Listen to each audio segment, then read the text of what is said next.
பொதுவா மனிதர்கள் நமக்கு தீங்கு செய்ய நினைக்கும்போது, நம்ம மனசெல்லாம் அப்படியே குழம்பி, ரொம்ப வருத்தப்பட்டு, ஒரு மன அமைதல இழக்கிற ஒரு சூழ்நிலை இருக்கும். அந்த சூழ்நிலையில தான் தாவீது சொல்றாரு, "தேவனையே நோக்கி என் ஆத்துமா அமர்ந்திருக்கிறது. அவரால் என் ரட்சிப்பு வரும்." அதாவது என்னுடைய உள்ளான மனிதன், என்னுடைய சோல் வந்து காட மட்டுமே நம்பி அப்படியே அவருக்காக வெயிட் பண்ணுது. அவரே என் கன்மலையும், என் ரட்சிப்பும், என் உயர்ந்த அடைக்கலமுமானவர். அதனால மனிதர்கள் எவ்வளவுதான் எனக்கு தீங்கு செய்ய நினைச்சாலும் நான் அசைக்கப்படுவதில்லைன்னு சொல்றாரு. In English, for God alone my soul waits in silence.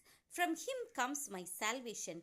He only is my rock and my salvation, my fortress. I shall not be greatly moved. Yes, யாராலும் என்ன தள்ளாட வைக்கவே முடியாது, அசைக்கவே முடியாது. ஏன்னா என்னுடைய ஆத்துமா கர்த்தருக்காக மட்டும்தான் காத்திருக்கிறது. அவர்கிட்ட இருந்து தான் எனக்கு மைண்ட் ரிலாக்ஸேஷன், ஒரு ரிலீஃபு எல்லாமே எனக்கு கிடைக்கும். அவர் என்னை கைவிடவே மாட்டார்னு சொல்லிட்டு அவருடைய ஆத்மாவை செட்